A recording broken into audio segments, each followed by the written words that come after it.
right, welcome back to the Queens of the Damn podcast.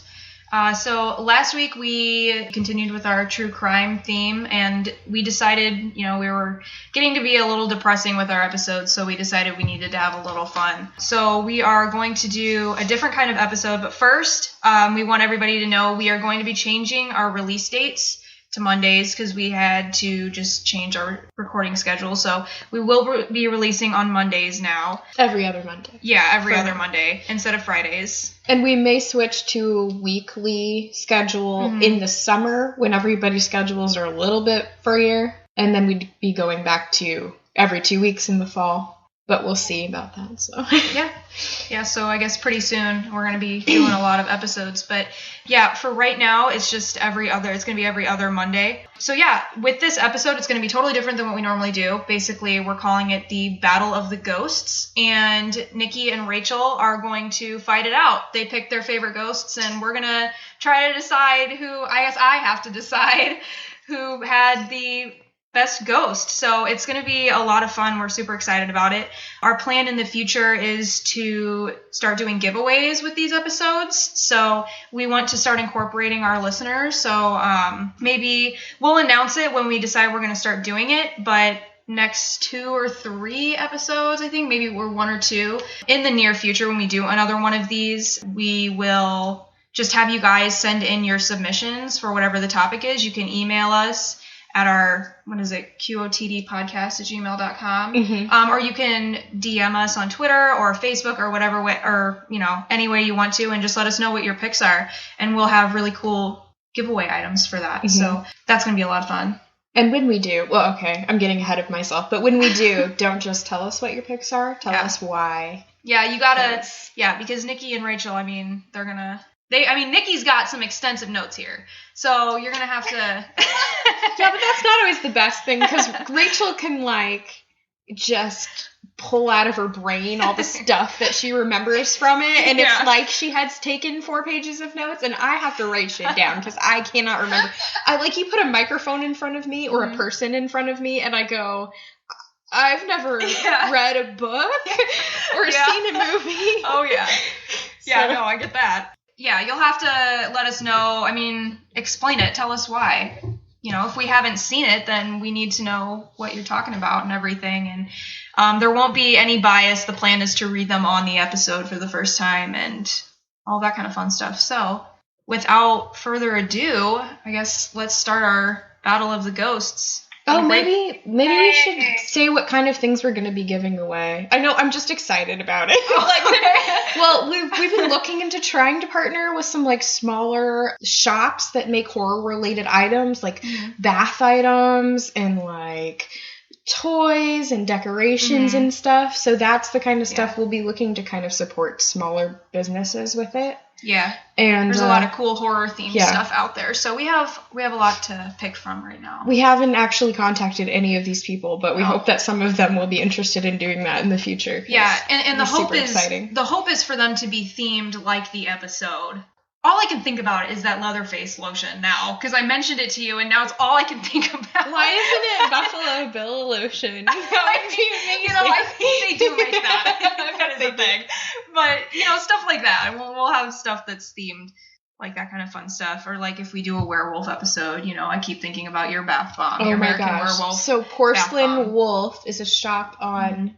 They're on Instagram. I don't know if they're probably on Facebook too. I don't follow them. And they restock every week, and they have a selection of horror bath bombs. And the one my friend got me for my birthday was an American bath bomb in London. And it's... Sorry. It's okay. Rachel's yelling at her cat.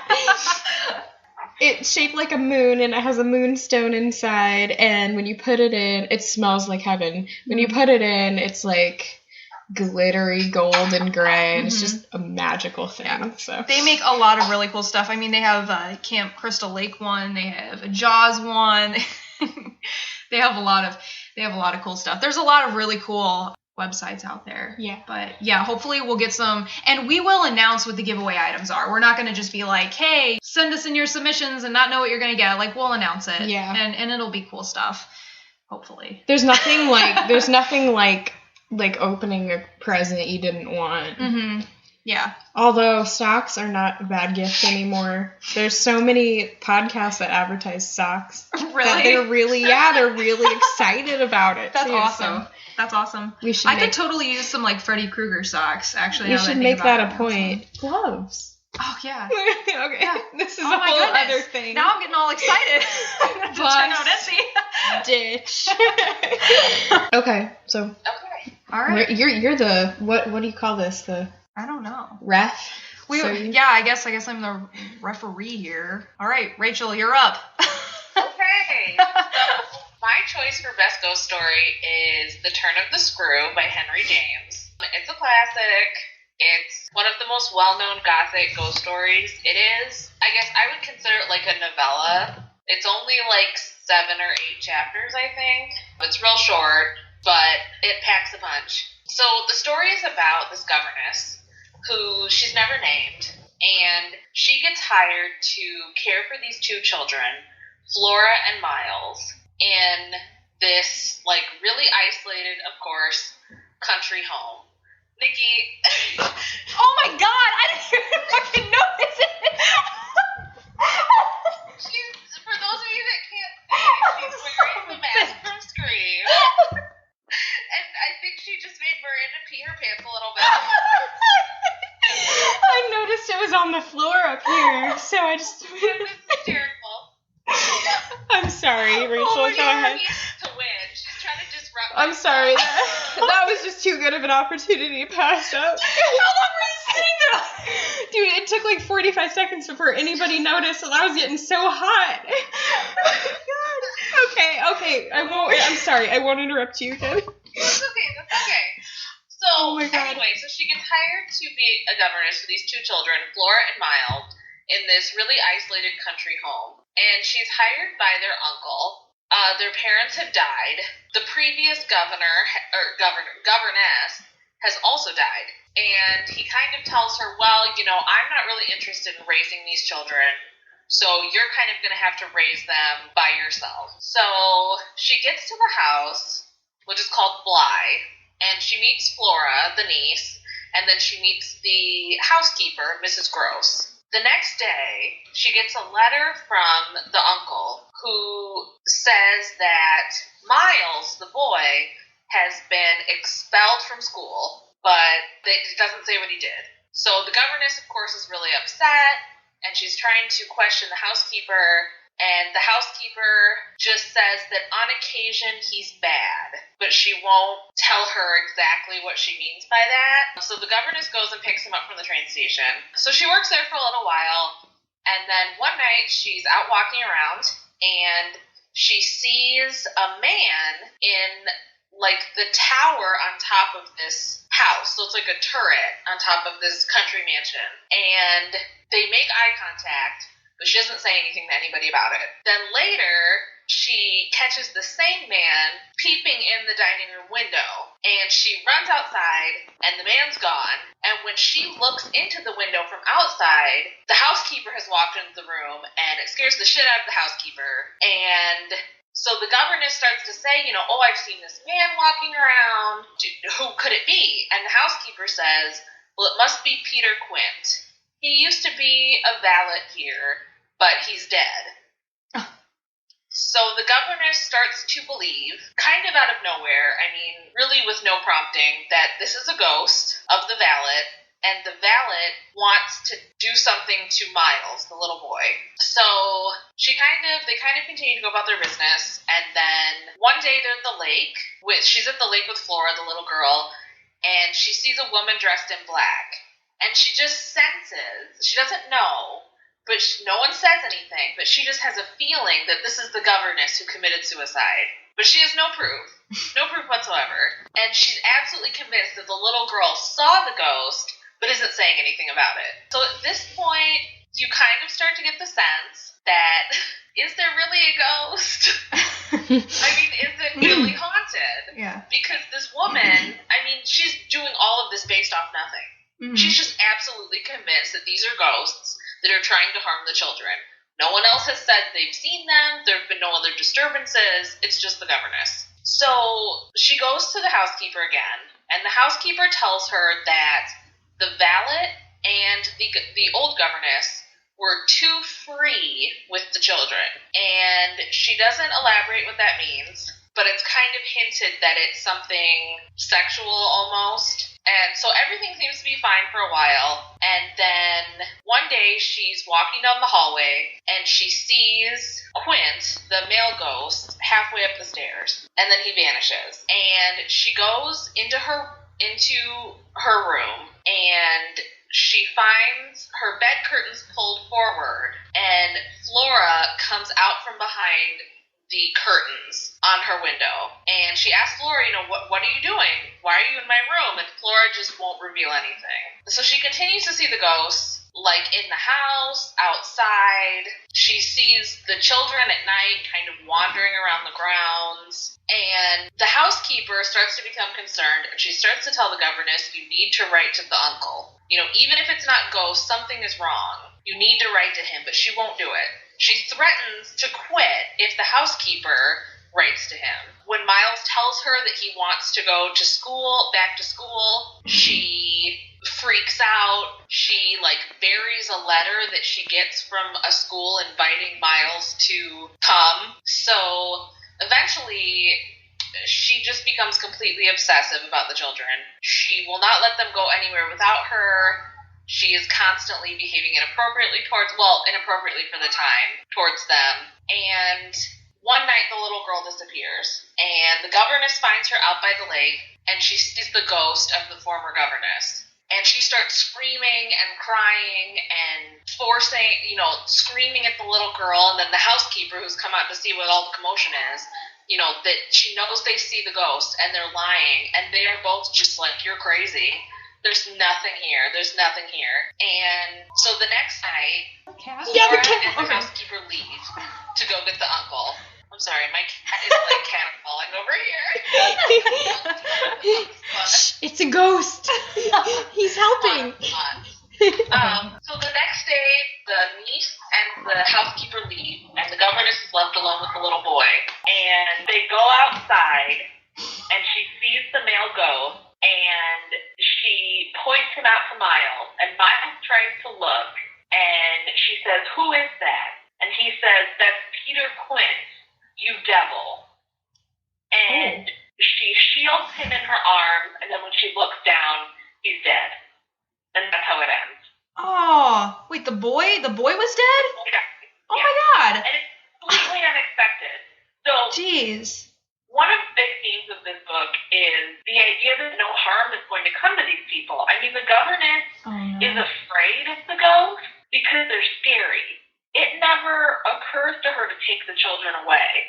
She actively resists writing the uncle, right? Yeah. So when the children die, it's completely out of nowhere. Or when the little boy dies, completely, the girl lives, but it's completely out of nowhere. Yeah. And that's one of the themes of the story, which is kind of the destructiveness of trying to be a hero. I mean, this governess, they say over and over, she's very young. She doesn't have a lot of experience.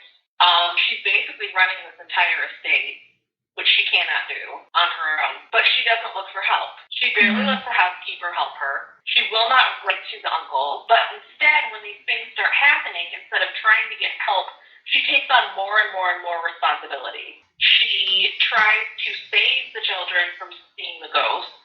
She tries to save them from their influence. The choices she makes, she knows she's making them. She knows that she has other choices. She knows she can write to the uncle. She knows she could take the children away. She knows she could send Miles back to school if she really believes that he is in danger from this ghost, or if this ghost is trying to corrupt him, which is really what she does believe. Not necessarily that the ghost is going to physically harm him, but that the ghost is going to corrupt him in some way. She mentions a few times that she sees these challenges as magnificent opportunities to make the uncle happy. Oh, geez. And she deludes herself into thinking that he sees all of these sacrifices that she's making by protecting the children from the ghost and keeping the children indoors. Of course, he sees nothing because he's not there, and no one is telling him what's going on. And also, you really get the feeling that he just doesn't give a shit about these kids at all. I mean, he's only letting them stay at this house because they have nowhere else to go. Mm. And he doesn't want to deal with the children. Like, he's not obviously taking care of them himself, right? No, which is why he hired her, because he doesn't want to have anything to do with it. Yeah. He just got stuck with these kids because their parents died. And obviously, all of her heroics is a complete disaster. The niece and the housekeeper flee the house in terror of the governess, not just the ghost, and Miles dies. There are multiple interpretations. It depends on if you really believe that they were being haunted or not.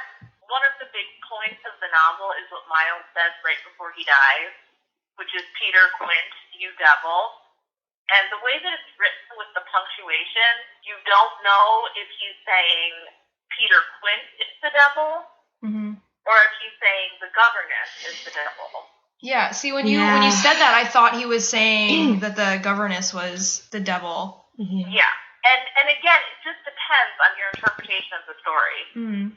If you really believe they're being haunted, then Miles finally actually seeing the ghost is what kills him. Mm-hmm. If you don't believe that they're being haunted, then the governess's hysterics are too much for him, and that's probably what kills him. Jeez. I don't want to give away what my ghost is because I think it's such a weird thing, but what if it's that? What if it didn't? Similar. I think it might be, but to me, the fact that not one single person has any kind of experience with the ghost, except two ghosts, because there's also the ghost of the former governess. Not one single person has an experience with them except her. And she really believes that everyone else can see them too, and they're lying. For whatever reason, she believes that they're lying.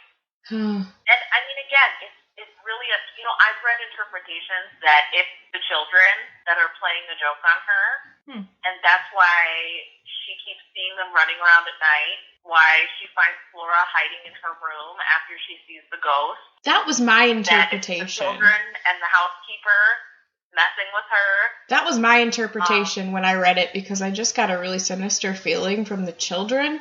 But that's because I think, it's from a first-person perspective, right? They say I, right? Right, it's from her point of view. So she could be perceiving that the children are sinister and giving you that feeling, and it could be totally skewed. So you never know. Right, well, and I mean, her biggest fear, again, going back to the idea that the ghost, you don't get the sense that the ghost is going to harm the children until Miles dies at the end, which is why it's such a shock. She is more concerned with the idea that somehow the ghosts are going to corrupt the children, or did corrupt them when they were alive, and she never says what this corruption is, but it's hinted that it's something sexual. Now, not necessarily that they were, molesting the kids, but that maybe they were, really touchy-feely with each other in front of the children, which of course in Victorian times would have been huge. It's a huge taboo. But somehow that these two people, when they were alive, caused these children to have some kind of knowledge of sex. And that is her biggest fear. And she becomes so obsessed with that she just goes on this relentless quest to find out what they know. And when they tell her, that they don't see the ghost, she says, well, you're lying, because they've been corrupted in her mind. So they're liars. We never find out what Miles did to be kicked out of school, and neither does she, but she becomes convinced that he's corrupting other children, that he's somehow passing this corruption on. Do you feel it's about a Victorian paranoia of sex? Do you feel that that's really, the driving theme of the story? Yes. We're nodding our heads. You can't. Yeah, I do. I do. I think that is one of the big driving themes. Yeah, one of the big driving themes of the story is the fear of sex. And not that Henry James was afraid of it, but that he knew that other people were. Mm-hmm. I think part of the point of the story is to show what harm that can bring. I mean, instead of just sitting down and talking to these kids, he goes so overboard, right? Yeah, and that kind of thing still happens. Trying to protect children a little too much just causes bigger problems. More problems.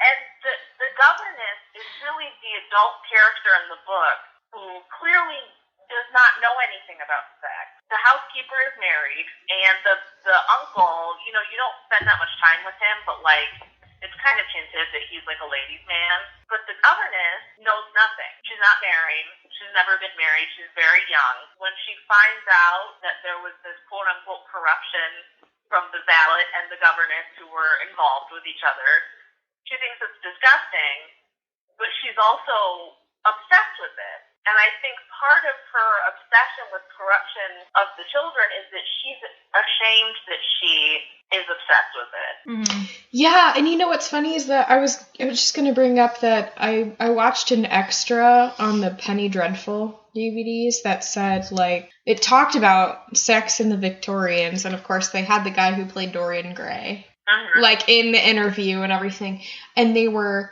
saying how much sex was a taboo thing for the Victorians, but also, like, a very central part of their lives. Like, they were obsessed with sex. They started, like, filming pornography, and, like, they would have sex shops and stuff, and that, like, sex was, like, part of their culture, as it is part of everyone's culture. It was very integral, but it was also very taboo at the same time. And so I can see where, like, and I never thought of this. I read it once, and I never thought of this. I can see where Henry James would want to point that out, that, like, there's this hysteria surrounding something that's completely natural. Yeah. Well, exactly. We still see that today. I mean, sex is still a taboo thing, even though it's everywhere. It's literally everywhere, but nobody wants to talk about it. It's such an uncomfortable thing for people to talk about still. And anybody who brings it up, there's something wrong with them or something like that, or they're, like, the weird person. It's crazy. Because, like you said, it's totally natural, and it shouldn't be a taboo thing, but for some reason it is. That's almost kind of the point of the book, more so than the ghost, is just that, I mean, even if she is being haunted, even if the ghosts are real, which, I mean, of course, Henry James never said either way. I think he kind of always wanted to write a ghost story, and so he did. But I think that even more so, even if she was being haunted, what really ends up ruining these children's lives is her fear of them being corrupted and her unwillingness to admit that she can't handle the situation. I mean, she is so obsessed with being a hero and saving these children from corruption, like, you know, some kind of avenging angel or something, that she ends up, I mean, one of them dies, the other one leaves her house. I mean, she ends up really ruining their lives. Well, she ends up being the truly corrupted one, it seems like. Yeah. That kind of, like... She does. And she ends up being the one that causes the corruption. Poetic irony, I think. Yeah, I mean, especially with the little girl, because, I mean, obviously Miles dies, so he's out of it. But you know that little girl's never going to be the same again. Yeah, and I mean, they become kind of attached to the governess, and then she just gets crazier and crazier and crazier. Don't you hate that when that happens? Sure do. Sure do. Those kids are going to be traumatized with all the death that they've dealt with. And sure do. And then her. My God. I think the point of the book, another point, is not necessarily that you are supposed to decide whether the ghosts are real or not, but that you're supposed to consider both and realize that either way, something terrible is going to happen, right? Either the ghosts are real and the ghosts have killed this little boy, or they're not real and the governess has killed the little boy. Either way, it's terrible. Either way, something terrible has happened. It's almost like whether or not it was literal, the same thing has happened. It's like, it doesn't matter whether or not the supernatural part of it is real, the same circumstances have happened, the same feelings have happened, the same consequences have occurred. Exactly. It's the same outcome, whether there were ghosts or not. So, I mean, there are a lot of different theories about this book.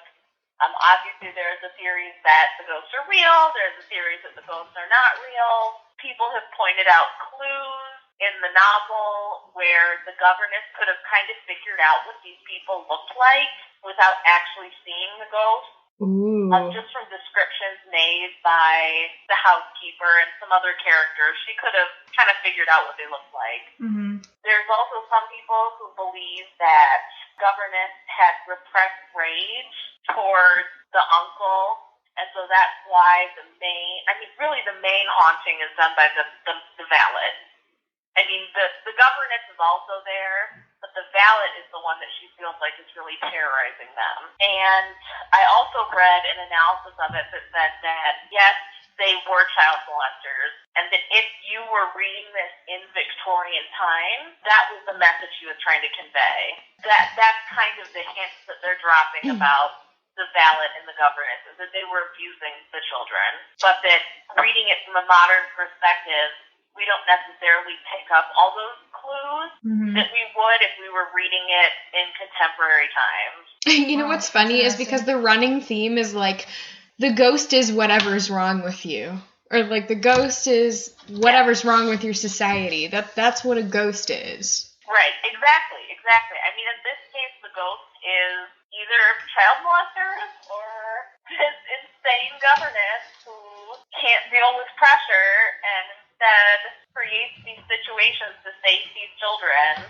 And we were kind of talking about this before we started, but if anyone has read Turn of the Screw, and even if you haven't read it, I highly, highly recommend watching The Innocent with Deborah Kerr. It's an adaptation of this book, and it's amazing. It is almost a straight adaptation, and it does a great job of really conveying the uncertainty of if the ghosts are real or not. I mean, you feel like you're going crazy with this governess. It's extremely well done, and it's highly, highly, highly recommended, especially if you've read the book. I think it's more enjoyable, but it's so good even if you haven't read the book, I'm sure. The book was kind of a slow burn for me, but it just like kind of, it was the first thing I'd read like that, and it kind of changed my ghost world. Yes, this book is a slow burn. It is not for everyone. If you don't like Victorian literature, because of course their writing style is different, I don't know if then fuck you. Sorry. That's our quote for the episode. I have a friend who read it who said there were too many commas in it, and it really bothered me. I personally love commas, so it didn't bother me at all. I use commas all the time. Well, that's the reason I don't like Emily Dickinson, because I'm sick of her hyphens. It's definitely a slow burn. It's not a book that's going to jolt you awake, but as you read it, I mean, the sense of dread really just builds and builds and builds as you realize that they are spiraling into this situation that it's not going to end well. I mean, when I read it, I did not see the little boy's death coming at all. Oh, me neither. Yeah, no, not at all. But I knew that it was not going to end well for everybody. I knew that something was going to happen in order to resolve this situation. Yeah, so that's my pick for the best ghost story. All right. I think when we did the episode about favorite books, when I talked about The Exorcist, I said that I love an unreliable narrator, which I do. So this book hit all of my sweet spots. It had an unreliable narrator.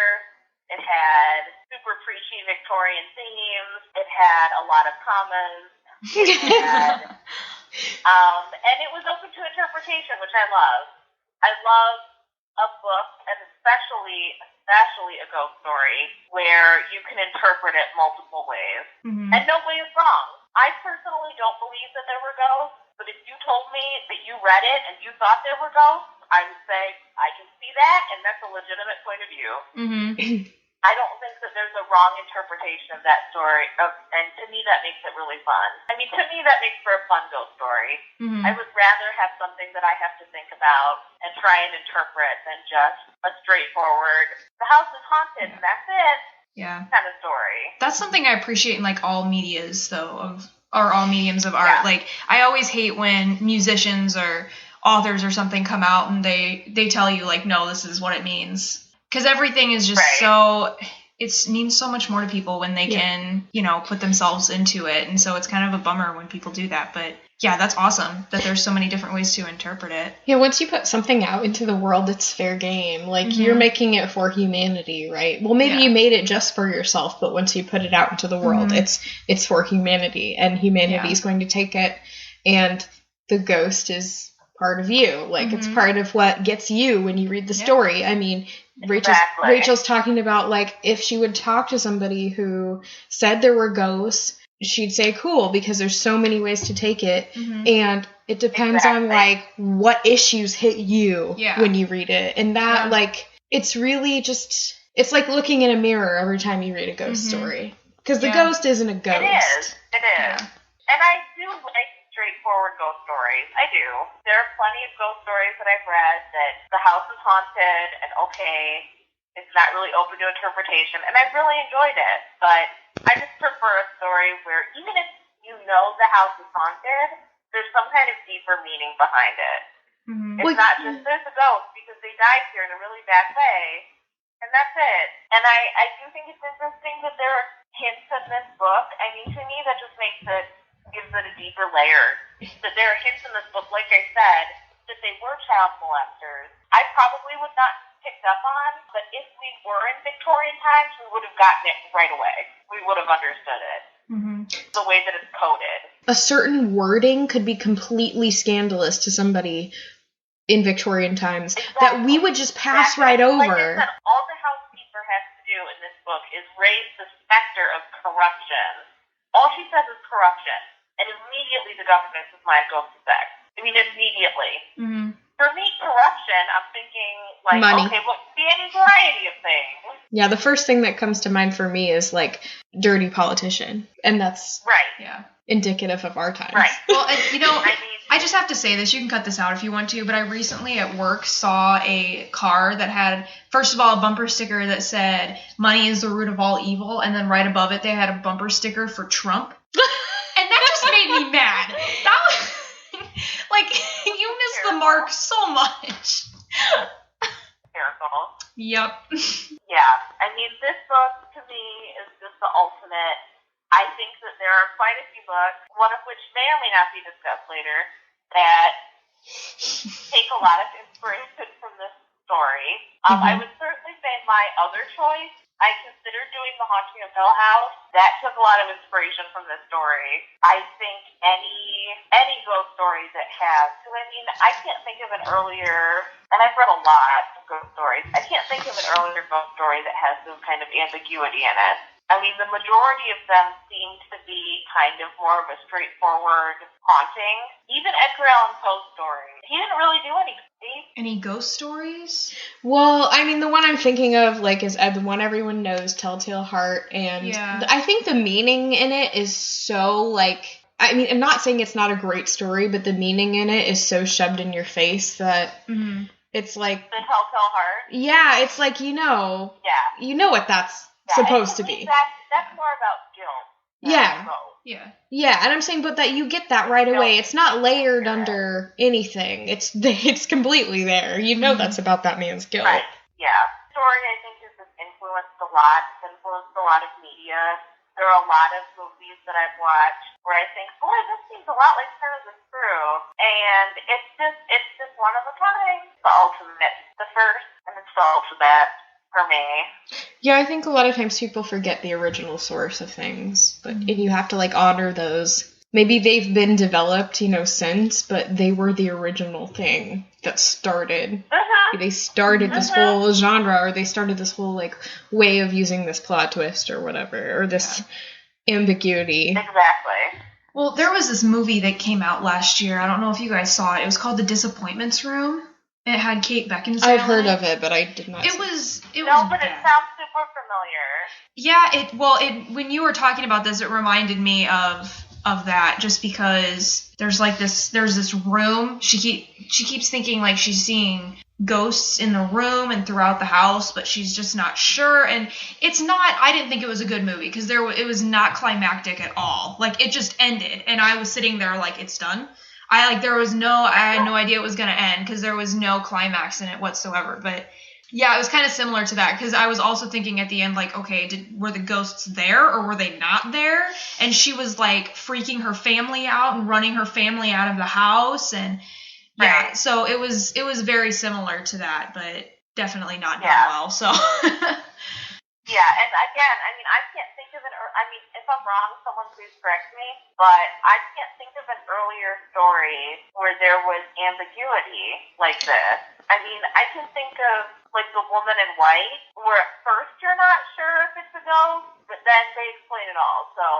I took a Gothic Lit class, and there's certainly, like, things that are, like, symbolism and other interpretations and allegories and stuff, that, like, Gothic literature is rife with that, but there's nothing quite like Turn of the Screw that I've read so far. No, it's one of a kind. So that's my pick. Yay! All right. Awesome. Oh God, I love that story too. So yeah. Credit. Miranda used to read it. It's really short. You could read it in like a couple hours. You should read it. Yeah, I did finish it in will. one sitting, I think. Yeah. It's not a huge time commitment, and then everyone watched The Innocent because I think there are other movie versions of it. They're not great. So I would just stick with The Innocent. All right. Okay, so my pick is a kind of a child of the Turn of the Screw. It's a it's a neo-Victorian novel written by Sarah Waters called The Little Stranger, and actually Rachel recommended this to me. She did, so like I guess. So is it kind of like Rachel fighting Rachel here? I guess it doesn't even count. Well, I guess it's my interpretation of the story, but I think we talked about it briefly a while ago after I finished it, and she said that like what we talked about, at least her interpretations were very similar, if not exactly the same to mine. Oh boy. So let's see. So I'll tell you the plot. First of all, like Sarah Waters has a very amazing gift of storytelling, and she just pulls you along with her wording, and nothing ever gets slow. So me telling you this is not going to be as amazing as reading it. So even if you know all the plot details, I'd still recommend you read this novel. So it centers around this like small country doctor after World War II in Britain. And he's like a very rational man, of course. There's an essay I ran across that said we need this kind of character as our lens in this sort of story. So Dr. Faraday is a small country doctor, and it's right after World War II, so the country's really not in a very good economic state, and it's definitely not good for people who are lower middle class, which is what he is. And he has like real class issues, and he's just about ready to lose his job because I think it's because of the medical association or some equivalent. Mm-hmm. There's something about doctors who go to your house are going out of style at this point. Okay. And he's a single man, like a little bit older, maybe in his 40s, I think. And he seems like a genuinely like good-natured guy. And when he was young, his mother was a maid at this mansion, this very affluent family called the Ayers family. And he kind of became a little bit obsessed with their lifestyle, and especially with their house, which was called Hundreds Hall. Mm-hmm. And he remembers that once he went with his mother to the house for some sort of award ceremony, and he remembers how grand everything was, and he remembers like wanting to take a piece of the house with him. And he went in to like, it was kind of like the ceremony took place out on the lawn. And he wanted to, see what the inside of the house looks like. And everybody does this, like even if you're someplace where like somebody has a bigger house than you even, you're just like, I want to see what that looks like. Mm-hmm. And he goes in and there's this hallway with these like moldings or like relief statues on it. And he peels off an acorn from the forest relief and he takes it with him. And that's important in this kind of story. And that's how he came to see the hall. So fast forward when he's an adult and he's about in his mid-40s and he's still alone and not making a lot of money, and his mother has died. I don't think he ever was really very close to his mother. He gets a call to go out to Hundreds Hall again, and this is years and years later, and it's for the servant girl, Betty, who's 14 years old, and she's come down with some sort of stomach thing. Mm-hmm. So they want him to come check her out. And he goes out there. I think he gets lucky because like the regular doctor is on another emergency call, and so he ends up going there. And he goes to see Betty, and he can immediately tell she's faking it. Like, she's not sick at all. And she tells him, look, this house gives me the creeps, and I don't want to be here. I want to be working with my friends in the factories. I don't want to be out here in the middle of nowhere in this house that gives me this terrible feeling. Mm-hmm. And he laughs her off, and he's like, you're fine. And he says, I won't tell them, but, just stay in bed for another day. And he leaves. But he ends up coming back, and he gets really close with the family. Mm-hmm. And the family that's left is Mrs. Ayers, the original mother. The father has died a long time ago, I think. Rachel, do you remember how he died? Was it in the war, or? I believe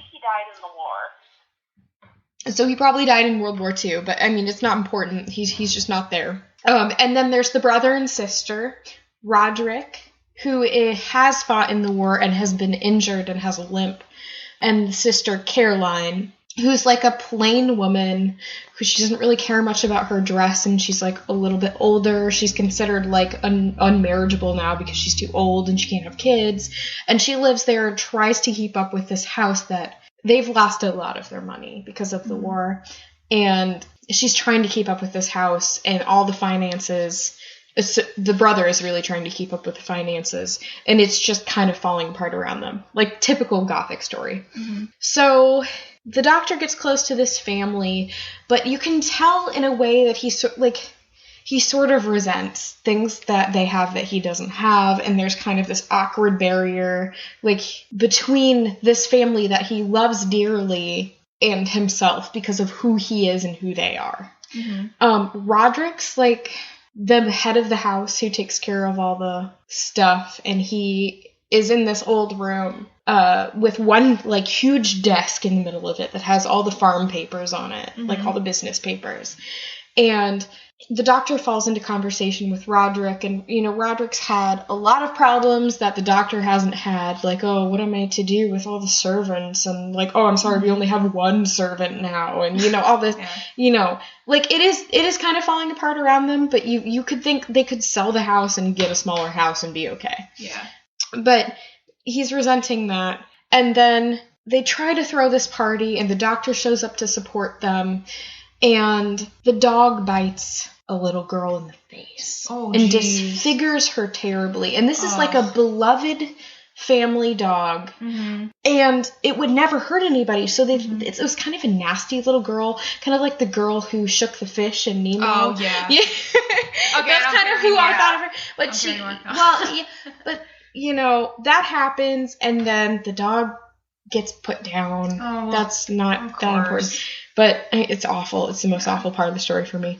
But then at the same night, Roderick's in his room getting ready for the party, and he says they see burn marks like appear on the doors. Oh. Like, yeah, so it's like one night he's walking across the room and he trips over a stool that wasn't there before and hits himself on the door and has like a black eye or something. And on that door, there's a burn mark. And then he hears somebody moving furniture around and thinks it's his sister. And he comes upstairs limping to tell his sister, stop doing that. Mm-hmm. She's not moving furniture. Oh, jeez. And there's a burn mark up there now. Mm-hmm. And then a fire gets set in the middle of the night while Roderick is smashed. Like, so drunk, he's incapacitated. Like, someone puts him to bed. He's out. And a fire starts in the room, and the room is burnt. Almost. I mean, they save it, but the room is just unsavable. So then Roderick starts going on about how there's an entity in the house, and it wants to get all of the family, and it's after him specifically, and that's the reason the dog bit the little girl, is that it saw something and got agitated, and that's the reason the fire got started. Well, they ship him off to a loony bin because the doctor, I mean, he's the family doctor now, Dr. Faraday, and he is like, look, this is just, it's crazy. Like, he really needs help. He's under so much stress. He's injured, and he needs to go, you know, and get better. And then Mrs. Ayres, who he's become very close with, who's a mother figure to him, she's alone with Caroline, who he's fallen in love with, and they're engaged to be married now, kind of reluctantly on Caroline's part, but she kind of distances herself. She's super not. Well, you know, I'm trying to not give this away, Rachel. I know, but it's just okay. I know, it's so blatant that he's making decisions for her, and she's just letting it happen. But he's become super, super close with the mother, and then one day, the mother, there's this, like, thing they call a speaking tube, which is basically like an old-fashioned baby monitor where from the nursery you can hear what's going on there down in the kitchens. Oh, yeah. And Mrs. Ayres had the oldest daughter, and she died of diphtheria, which is like you can't breathe. and it's a really horrible disease that you die of, and she died pretty young of it. So it's Susie. They called her Suki. I think so. That sounds kind of right. Anyway, the oldest daughter died of diphtheria, and Mrs. Ayres has been in a depression for years about it. Like, she just never got over it. And died when she's a child. She does, She's yeah. Not like an adult. Like, no. The oldest daughter, when she was a child, a long time ago, died. And she's just never gotten over this.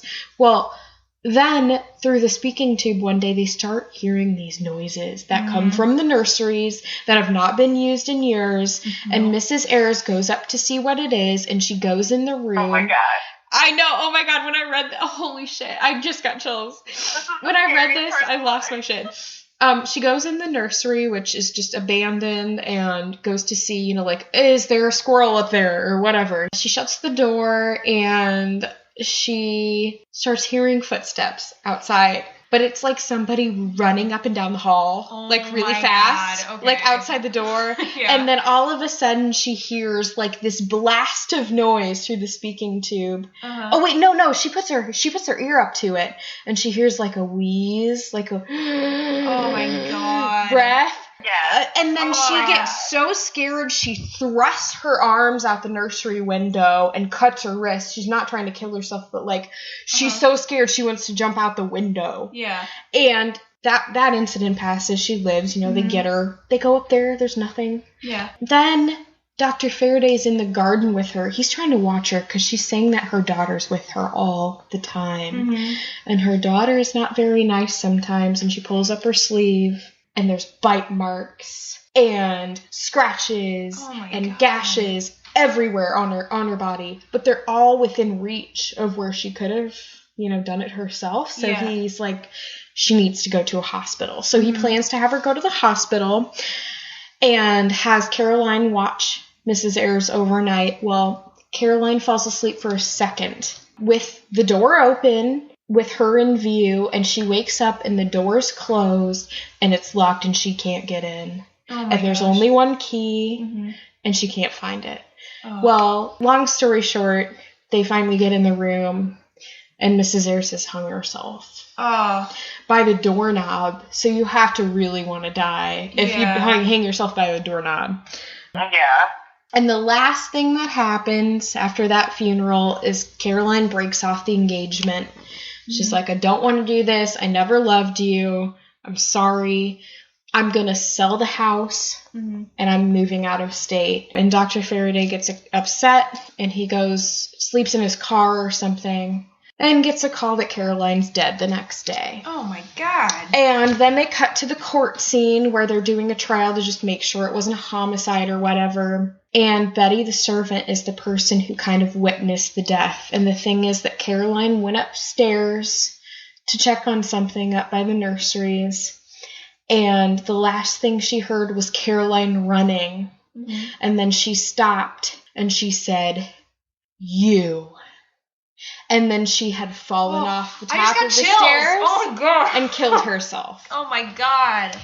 So I didn't take it that she killed herself. I thought that she... Well, they said that she killed herself. They ruled it, but it could have been, it was an accidental thing where she fell off the, over the banister? The banister. She didn't fall down the stairs. She fell over a balcony. But they ruled, of course, all this is bullshit. And nobody was there but the servant, so whatever. She's dead. Well, we're trying to figure out what the hell this ghost is. Yeah. Because now we know it's a ghost. And the last part of the book is this 2 sentences. If Hundreds Hall is haunted, however, its ghost doesn't show itself to me. This is from Dr. Faraday's point of view.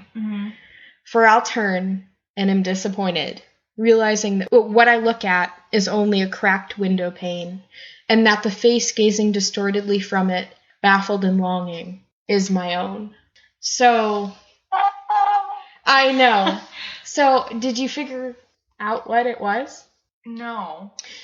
I feel like if I read it, if you read it, you would, because there's so much. I just packed all this into I'm still like, oh my gosh, I'm still processing all of it. I think.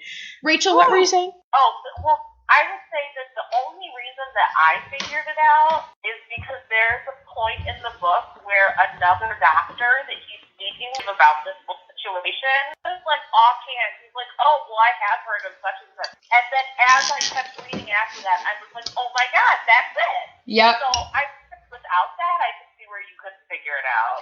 Yes, and that's what turned me to it. But the thing is, I had read about this sort of thing before, like randomly found it, and I thought it was the scariest thing I had ever seen. So what it is it's an entity you create without your knowledge because I've heard of this. You are upset. Yep. You are vengeful. Yep. You've got some sort of emotional turmoil going on, and it becomes its own thing. You do not direct it. It becomes its own personality. I've heard of this. And it targets people. Yeah, I've heard of this. Actually, I think they say that that's how poltergeists are made, is from situations like this, which this sounds like a poltergeist. So you know what's funny is I have 4 sections of this thing, and the next thing I was going to talk about is what do we call this entity, or what is this, and where does it come from? So, God, this is going to be so long. I'm sorry. I fell down the rabbit hole doing this. It was so fun, though. So we could call this entity several things, but that's basically... Here are some of the characters defining it. And actually, Rachel, you said his coworker or his colleague defined it first. Actually, Caroline did it. Okay. Yep. Caroline says in the library, they're not ghosts. She's figured it out. And there's so many things I didn't tell you. You should just read this book. Yeah. She's figured this out, and she says, look at this. I found this book. They're not ghosts. They're parts of a person. Unconscious parts so strong or so troubled that they can take on a life of their own. Sometimes they don't even know what's happening. Something breaks away from them. Then... I do remember that, and I didn't take that as Caroline having figured it out. I don't think she figures it out until the end. She doesn't know who it is. She thinks that Roderick did it. I think. Well, she says that. And I think that she thinks it's her family's demons. Mm-hmm. Her brother is, yes, injured, but also mentally completely fucked up from the war. Oh, yeah. Her mother clearly has got some problems of her own. And I think that's what she means, is she thinks that they're manifesting these incidents because they have, and they can't, it's going to get to other stuff, but that they can't accept that their way of life is over. Uh-huh. And she kind of thinks that's what it is. And she tells him she thinks it's a couple specific people, but she doesn't think it's the doctor because he's the rational guy, right?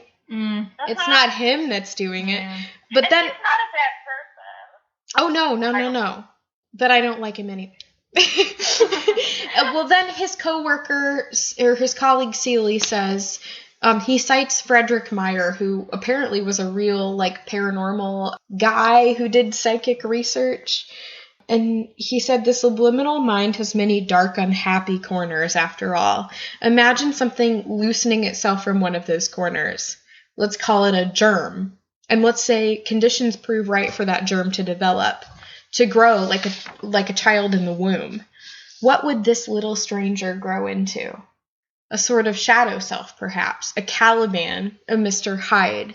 A creature motivated by all the nasty impulses and hungers the conscious mind had hoped to keep hidden away.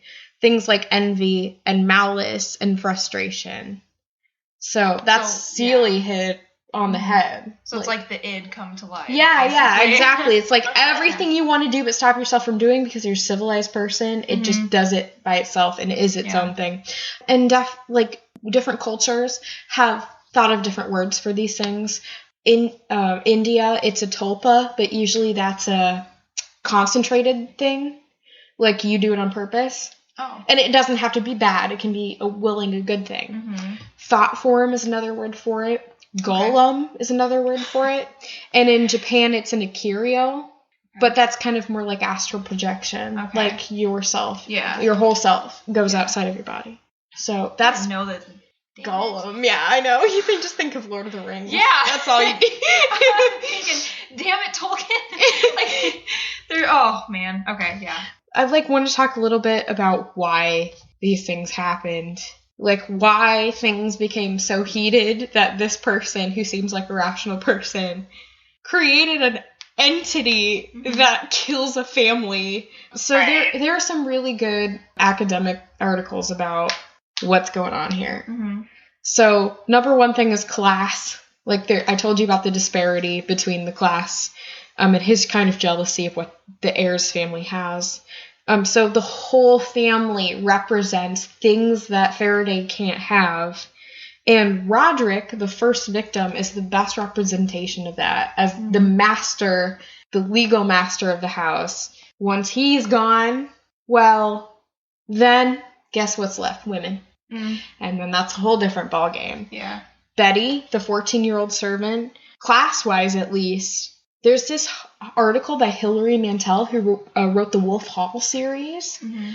She says that Betty is being paid a wage, after all, to stand by without complaining as the laws of nature are broken. So she cleans up all the blood that happens because of this ghost, and no one believes her, and everyone thinks she's silly and stupid, and she's the first person to say something about this ghost. Mm-hmm.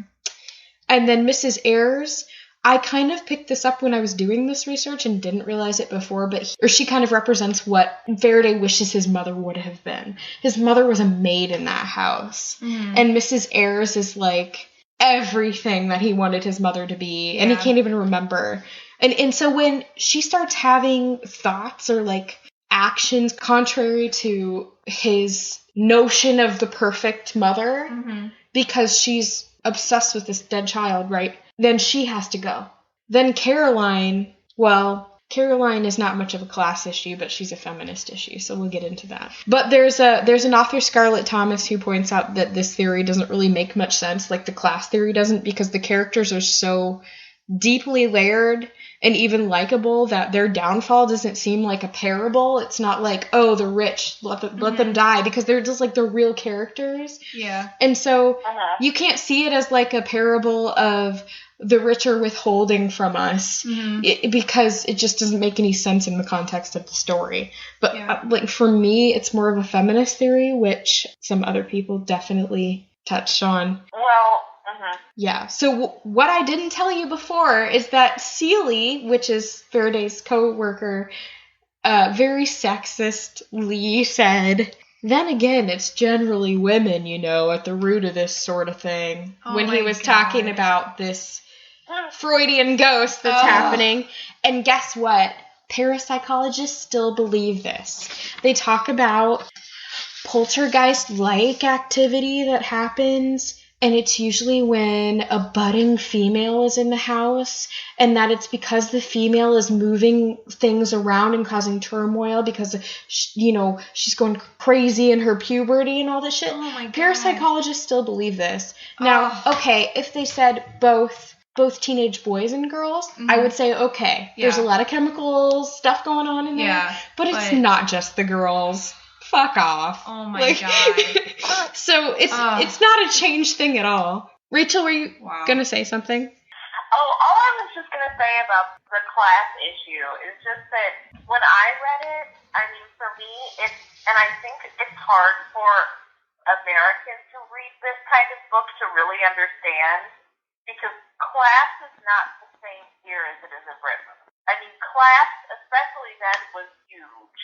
And I think that even though, yes, they're really great people, I thought they were all really likable characters, that to him, the gulf between classes still would have been massive.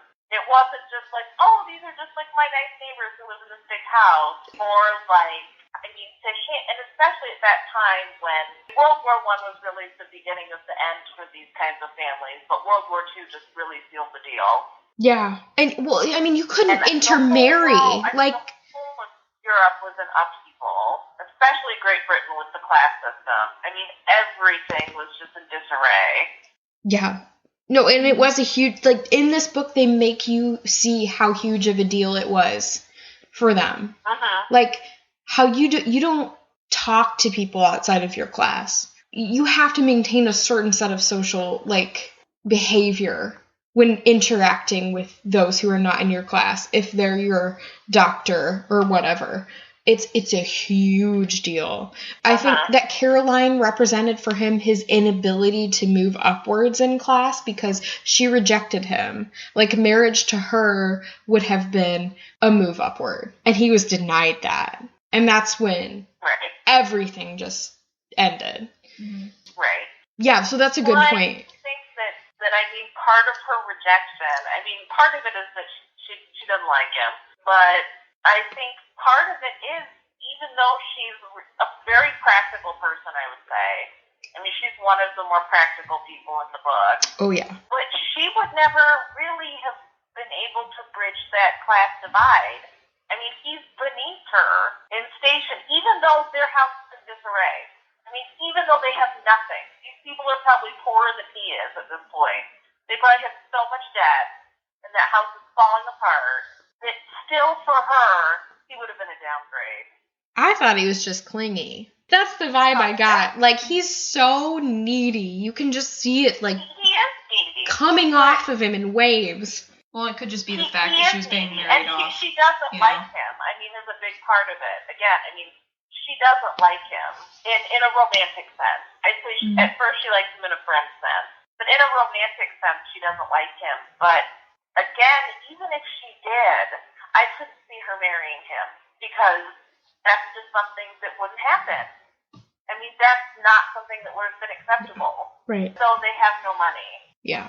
It's unfortunate, but it's, I guess, the truth of their time, which you have to kind of accept in a terrible way. Like, that is a social landscape we're working in.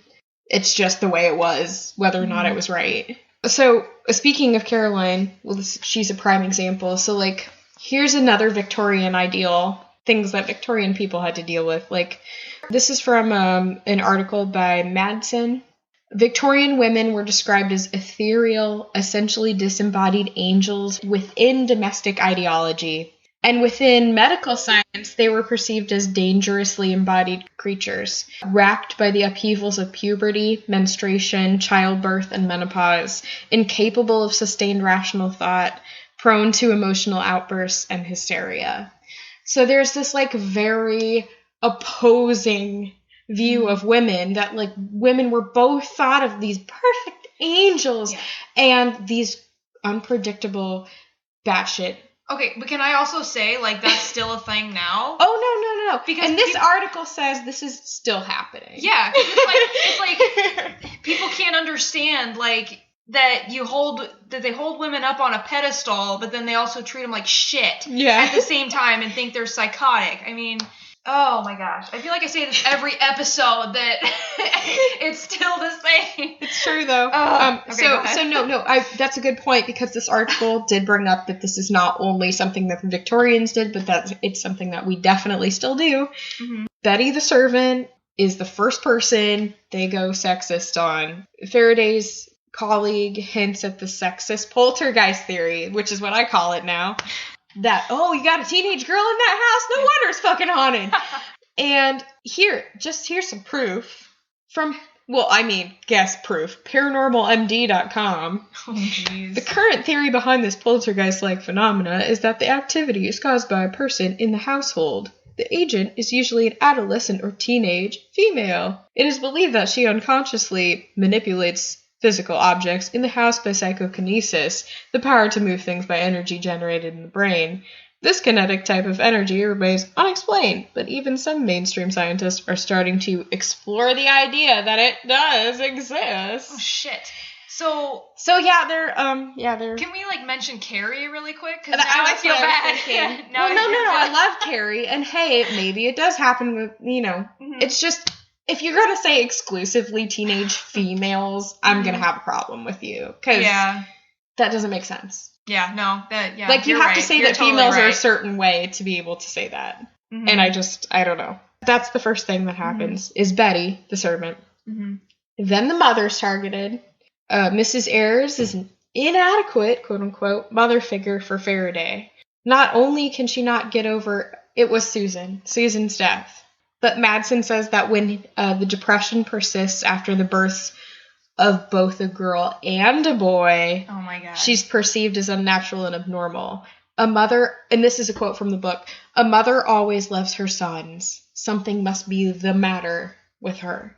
And when she dies, the authorities instantly accept Faraday's account, illustrating to what extent society's most powerful discourses, the legal and the medical, cooperate in the demonization of women. Mm-hmm. So basically, they have like mock trials for these women's death, and it's just so easily concluded that like, yep, they were crazy. Yeah. Because they were women. Well, they used to, I know when psychiatric hospitals were first instituted, men were having their wives put into mental institutions because they had different viewpoints or they had different religious beliefs and they were afraid they were going to corrupt their yeah.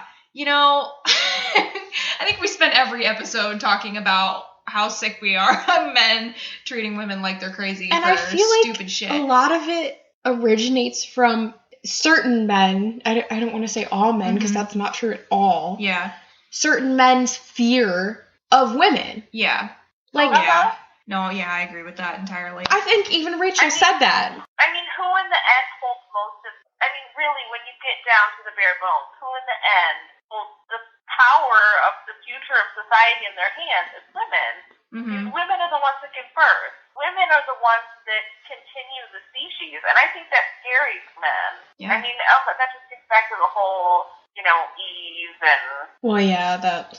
all of that. I mean, I think that's where a lot of their fear comes from. Mm. Well, that and there was also the sexual thing, which you brought up earlier, but I think that, like, men were scared, or are sometimes scared, some men are sometimes scared of the way that women affect them sexually, and that there's some sort of power that is being held over them. Mm-hmm. And it's like, well, sorry. Yeah. Like... We're sexually affected by men, but we don't go to repress the whole gender. Yeah. But yeah, they would be if we did to them what they do to us. I don't know. For the same reasons, they'd be so... Like, yeah, but for anthropological reasons, Rachel's point is logical at least, but the sexual thing, which I know to be true because it's been said by men that women are sexually, like, we're sexual witches, basically. Yeah. I don't know how, but dude. At the same time, like, we seduce men. She, like, bewitched me into bed. Yeah. Yeah. That's like the whole thing. Yeah. That's like the whole genre. Yeah.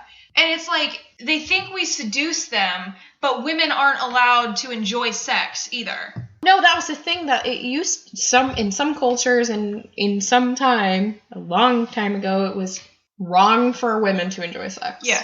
But then, to get rid of our hysteria, you had to give us an orgasm. Yeah. In the doctor's office.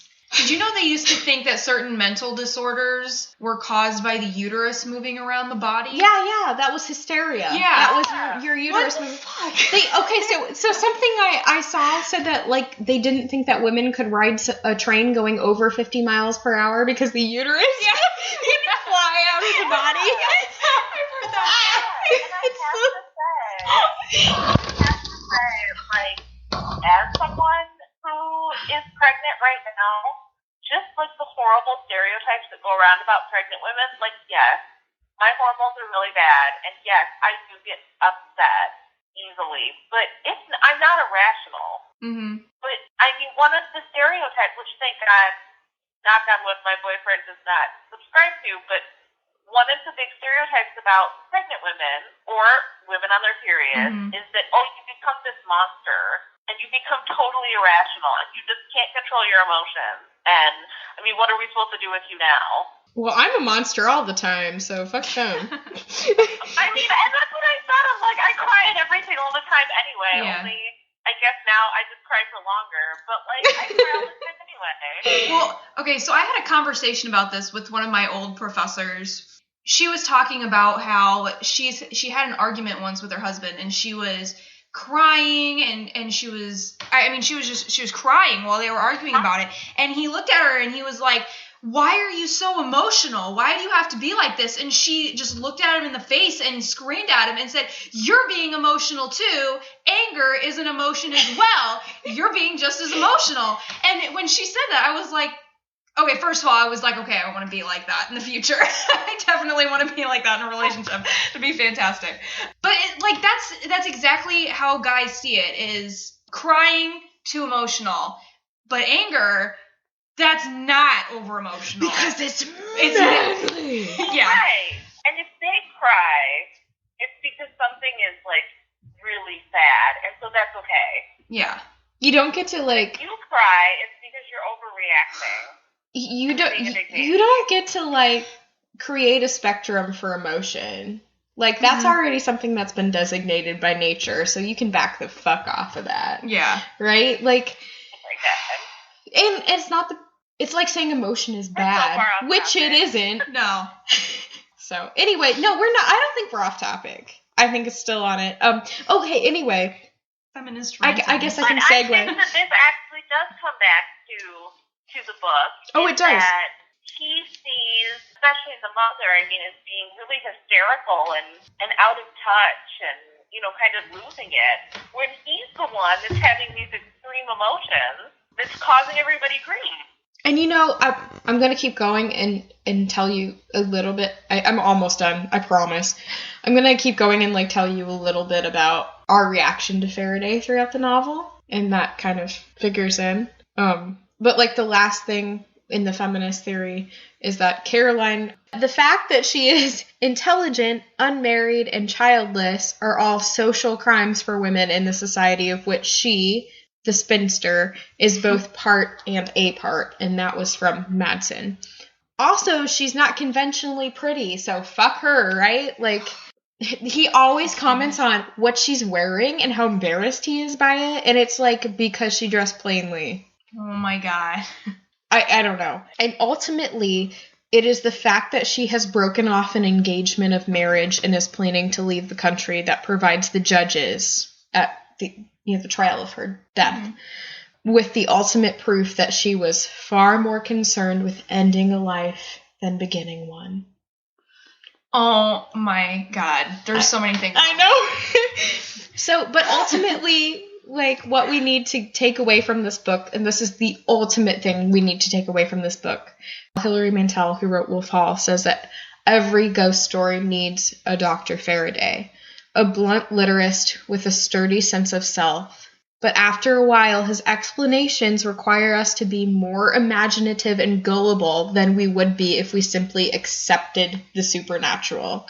He goes out of his way to say, a book is not a book. An elephant is not an elephant. And it's staring him right in the eye. And the narrator ultimately makes us question ourselves. Why does it take us so long to catch on that he's being crazy? Is it because he's the narrator? Or is it because he's a doctor? Or even I would add, is it because he's a male? Is it because, of so many different variables. Why do we trust him up to a point where we start getting scared because we trusted him so far because he's acting so crazy? The book, as Madsen says, makes us think about our own role as readers, consumers, and as patients, because her article is more about medical discourse and conversation about women, in terms of accepting and perpetuating the discourses that describe women as pathological, abnormal, and monstrous. So it's like, what do we buy into every day that made us believe him so far until we couldn't believe him anymore? And how long did it take us and why? And it really makes you think about the things that you perperpetuate. Yeah. So, yeah. Wow. Like, there's so much. Yeah, it sounds like it. I really want to read it now. It needs to. There is. I would say that I don't know. I mean, he left me torn. I didn't hate him at the end of the book because I didn't feel like he was in control. Right. And I don't think he was doing these things to be malicious. I didn't like him, but I didn't hate him in the way that I've certainly hated other characters by the end of the book. I just kind of almost, I felt bad for him the same way that I felt bad for the family. Yeah. I don't know. My dislike for him started stemming from his relationship with Caroline and, like, seeing his neediness and all this stuff and, like, just the way that he acted when it was staring him in the face that she didn't want him. And, like, I mean, I guess maybe we've all done this, but watching it happen and, like, knowing the evidence is piling up for him and him still trying to control her, that's what really made me dislike him. As far as the ghost thing goes, I was attached to this story because I felt that the possibility of creating your own entity unknowingly, because your emotions are so volatile, was the scariest fucking thing I've ever heard in my life. Yeah. And that speaks to me, who I am as a person who sometimes has volatile emotions and who, if that were a thing, it could happen. Well, okay. So when I was younger, I've never told anybody this. This is a little weird. But when I was younger, I used to, like, I don't know if it's just because I watched a lot of horror movies when I was younger or if, like, this was a real thing. But I have always had, like, weird feelings throughout my house. And our house was built for us, so, like, there's no weird history with it. But I have a lot of times in the past been terrified of staying in my bedroom. There was a point in time where I'm not a religious person, even though I go to a Catholic college. I have a cross above my bed because I was too terrified to sleep in my room. And this was, I think I was in high school. It was so bad because there were weird things happening. I was having nightmares, like the same nightmares over and over. And at one point, my mom actually told me about this. And I have quite a history with depression. And it was extremely bad when I was in high school. And so... yeah, and so, like, this sort of thing, like, I had heard of it, and so it's weird to actually see it in a story because it's something that I connected with a lot. But yeah, I guess because we're not telling our ghost stories until, you know, the next episode, but, like, I guess I don't have any specific things. But Minnesota. yeah, like, it was just, feelings. Yeah, something that, you know, really, it freaked me out as a kid, and my mom and I have always believed in the paranormal and all of that kind of stuff. And yeah, I mean, it's terrifying. It's really terrifying. I remember when she told me about it, I was extremely worried. I was like, oh fuck, like, I'm screwed. This is going to be bad. But it's a really terrifying idea. Yeah. Something happened today that could be a minor form of that, in that I work at an elementary school part-time and I supervise lunch. And the 3rd grade class has a lot of kids with behavioral issues in it. And we go from, like, the kindergarten, they're very quiet and subdued, to the 3rd grade coming in with all their attitude. And I looked at one of the other paras and I said, did you just feel the energy change in the room right now? And that's, like, a minor form of that. It's like you really affect your surroundings with you. Yeah. You know, whether or not it's your fault because you're 8 and you've got shit to go through and a number of you together happens to affect people around you. Yeah. But, like, every single person you're projecting whatever's inside you, whether or not you know it.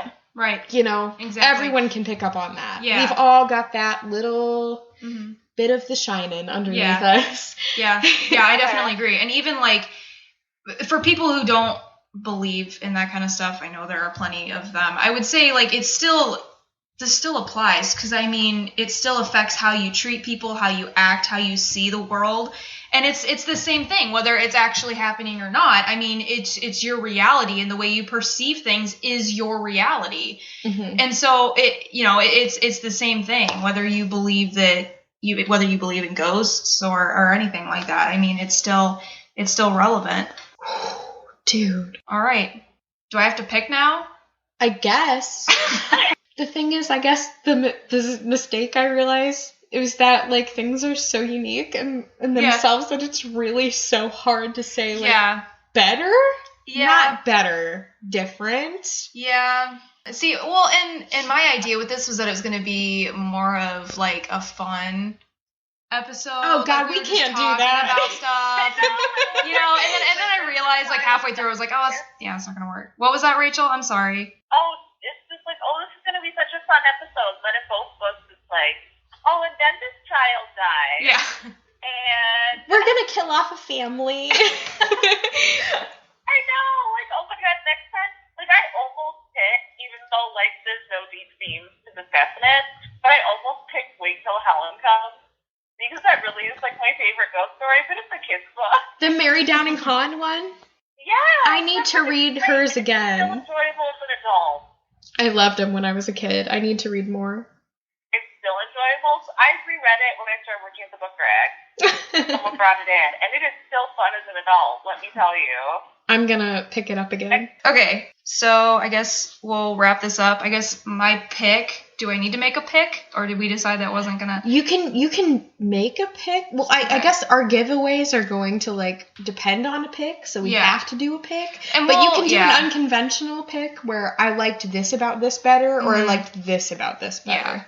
Maybe like saying aspects of something was better, or rather than the whole kit and caboodle. Well, I think I enjoyed the story of the little stranger better, but I'm a sucker for originals. Like, I tend to, even if the original is quote unquote worse, I don't even like saying that. I don't care. Like, I have this thing for originals. Like, if it wasn't for the original, then that wouldn't exist. That's what I'm saying. The original is like the thing the is best. Without Turn of the Screw, the little stranger wouldn't be. Yeah. Or it wouldn't be exactly the way and you can almost see that same theme of projecting the ghost. I mean, she almost creates those ghosts out of thin air in Turn of the Screw. That's what I was thinking when you finally finished that. I was like, oh my God. I didn't want to spoil yours by saying that. So I was just like, maybe it kind of influenced it. I didn't want to spoil it. It's the same. So, that was fun, though. I really had fun doing it. It just was like all the... With these topics, like, it's just going to be really heavy, and, like, people who like heavy stuff are going to listen to this. If we can try to keep it a little bit lighter sometimes. Yeah, you know what? Maybe in the future what we'll have to do is, like, because I can turn it on and off. I'm a double-sided horror fan. I'm like you on one side, but on the other side, I'm like, I just love it because it's gross. And so maybe, like, sometime I'll lead a discussion on something totally, like I said, gore, or I don't know, something like that.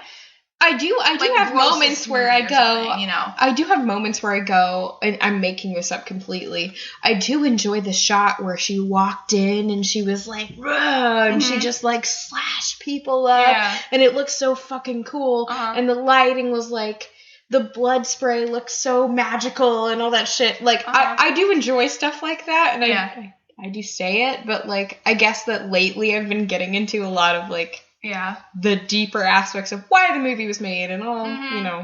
Yeah. All that other shit. But there's always that thing of people who, I can't remember what author said it, but he's like, you know, sometimes a rowboat is just a rowboat. I love to analyze. I love it. Sometimes I'm like, my head hurts too much for that. I just have to enjoy this on a surface level. Yeah. Hey, no, it was Freud. Freud said sometimes a cigar is just a cigar. That's it. But guess what? Freud was a dick, so. He was. No, I know. But he's right, I guess. Yeah, he's right. Sometimes it is. That's the way my mom is. My mom doesn't think that everything stands for something, and I tend to, and so she gets really, like, annoyed with me, because she's like, well, why can't a movie just be made because somebody wants to make it? And it's just, it's an ongoing argument in my house. But I think... Sometimes I think there is a deeper level. Sometimes I think there's not. Or at least that was the author's intention.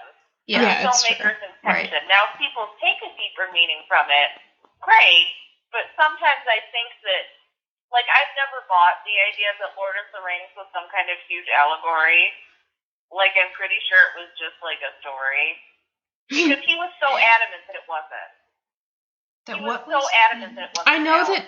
I know that Tolkien got super upset about these neo-pagans who were like, oh, Lord of the Rings. Oh, well, not them, but the people who thought it was an allegory for World War I.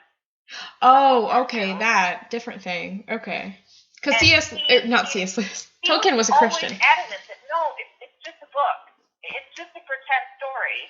But people took a deeper meaning from it, which is fine. But then you also have to look at his original intention of this is just a fantasy story. Yeah. It's not like Lion, the Witch, and the Wardrobe, which of course is a huge allegory. It was just a book. Yeah. To him. Well, and it's a fun story that he wanted to tell. Yeah, and it's funny because I know with Stephen King, he has said on multiple occasions that all of his books mean more than the surface level, but it's the exact opposite. people don't read into his books. People read his books just on the surface level. And that's hilarious, the difference there. Because people tend to look at it. And granted, I think that, to me, that's the sign of a good book. Mm-hmm. And if you want to dig deeper, you can. Yeah. But if you want to just read it on the surface level, that's cool too. You can still get just as much enjoyment out of it. Yeah. I do know. You can get just as much enjoyment out of The Shining reading it as a straight ghost story as you can taking all of the deeper meaning from it. Yeah. Yeah, you're totally right. Mm-hmm, I did remember there's an article that someone wrote because this boy, a long time ago, he wrote a bunch of letters to famous authors saying, what did you mean by these things in your books? And most of them wrote back saying, the fuck do you mean?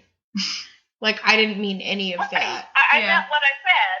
Yeah, I meant what I said when I was writing a fictional story. Yeah. Right.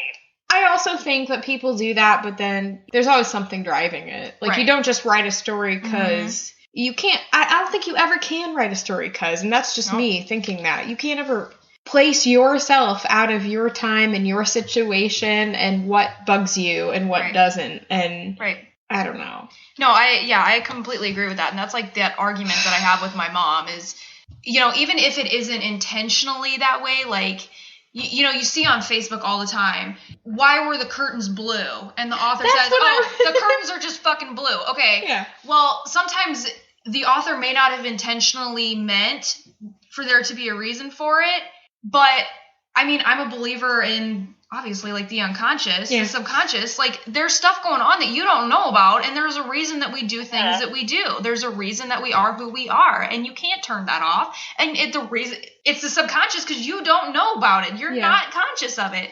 And so and that's, like, my big viewpoint on horror movies is that, no, we may not, like, directly say, oh, yeah, let's put a ghost in here because we're going to try to, reflect all of people's problems. Like, that's not the intention.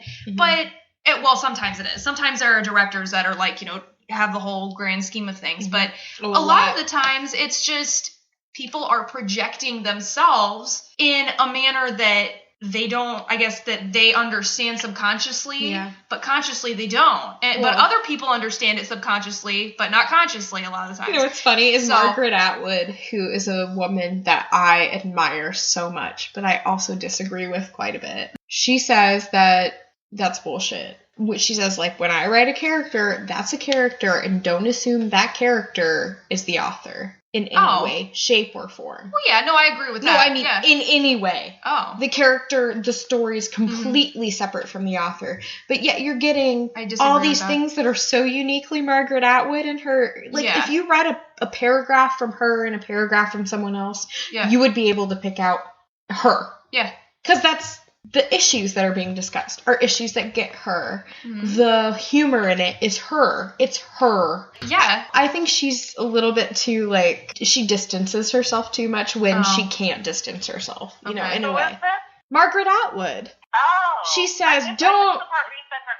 Yeah, she says, don't assume that this character is a me in any way, shape, or form. Maybe the character isn't, but they're reflecting issues that you're interested in. So therefore, they're kind of you. Like, they're kind of, in a way, a reflection of your values or what you hate or some sort of weird combination. Well, and I agree with, like, sometimes authors will write about characters that they really have nothing in common with, but they're still exploring a concept that they're interested in and they want to touch on and discuss, and they're putting their own opinions on that topic and everything into it. Otherwise, why would you want to sit down and write? I mean, everybody does it, like, for fun, but what you find fun is, like, what gets you in life. Yeah, whether it tickles you because it's funny or, like, and we're also, it's you. We're also a little egotistical, and we think we're kind of awesome, and, for the most part, there are some issues surrounding that, but, I mean, for the most part, we're very egotistical creatures, and, we're going to want to put ourselves into our characters. Okay, so next week we're going to have a mini episode. We're going to talk about a ghost story. And I'm probably going to cry and not sleep. So that's going to be awesome. So that's just going to be a mini episode. It's going to be released that Friday. My friend Jake had a very disconcerting experience in college, which is not what it sounds like. And he's told this story to me 3 times about when he did this ghost hunt, because that's what we do for fun, because we're so cool. But this was before I knew him, and he was in college at Western Illinois University. And there's this town down there called Vishnu Springs, which is no longer a town. And it was the Wait, don't spoil the story. Yeah. No, I won't. It was I'm just giving a preview.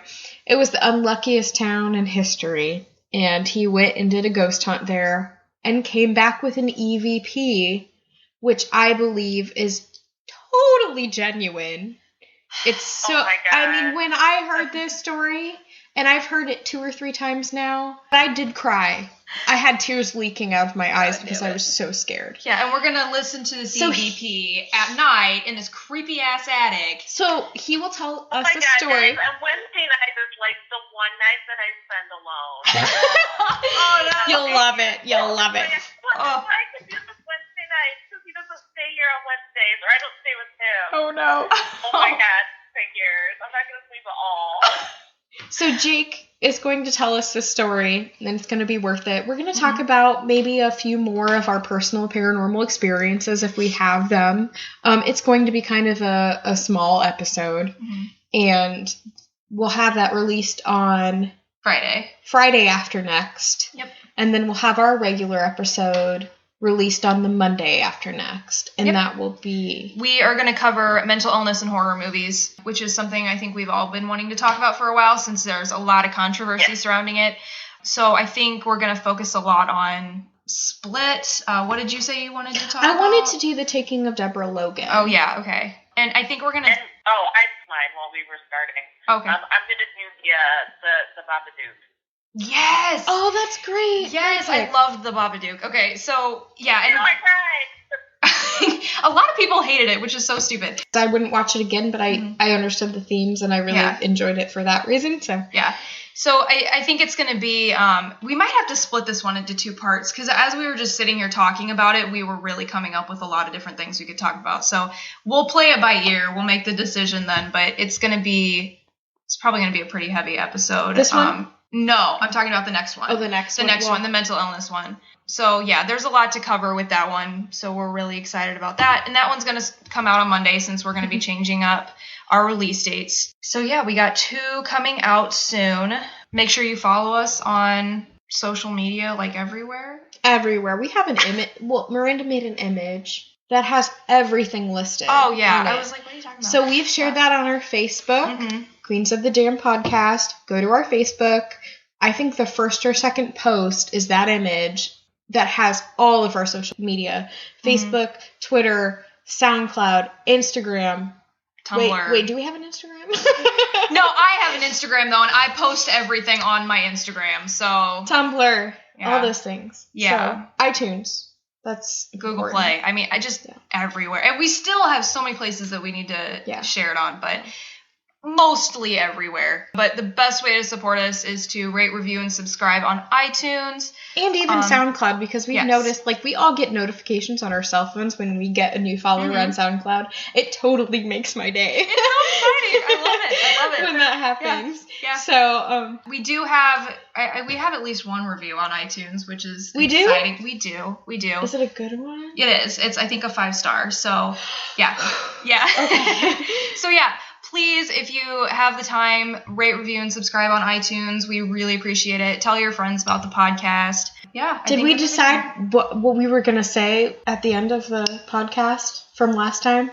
Did we? Can I say it? Go ahead. I think I know. Say it. Okay. All right, guys. Sweet dreams. And don't forget, go for the eyes.